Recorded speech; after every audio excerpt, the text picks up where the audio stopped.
WATE 6 on your side legal analyst Greg Isaacs is here as we look at a deadly shooting case moving from one court system to another. Thank you so much for being here. Lori, it's good to be here. This case we've been following, it began with a teen killed and then 2 teens were charged as juveniles. Now it's headed to adult court. Greg, let's talk about how that move happens.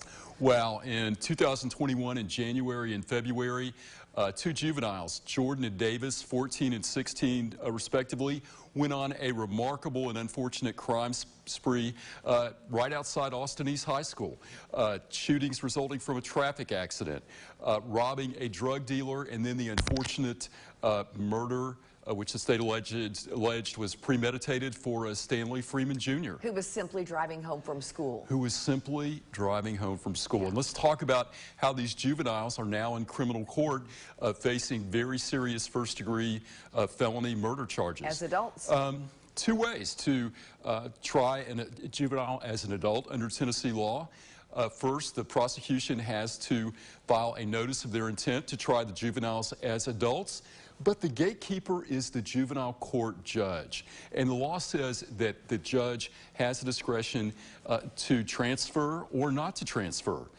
So here's what they look at. Yeah, what do they look for exactly? Well, normally in juvenile court, the court looks at what's in the best interest of the juvenile or the child, but in a serious case like first-degree murder, the standard's flipped. The judge looks at how the best interest of the community will be served, along with other factors. You look at the juvenile's record, you look at whether it was an offense involving property or against a person. If it's against a person, that's given great weight. You look at whether the juvenile would be subject to rehabilitative services, and you look at prior efforts to rehabilitate the juvenile.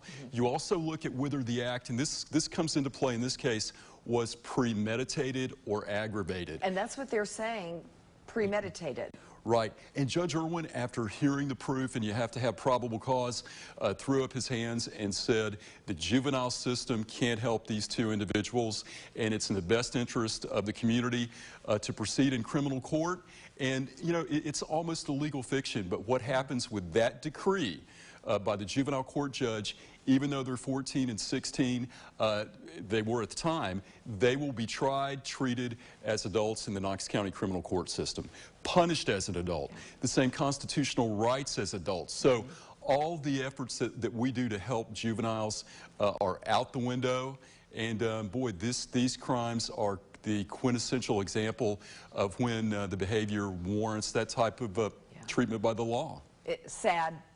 Every way you look at it. It's sad, and they are facing not only first-degree murder, felony murder, aggravated assault, theft.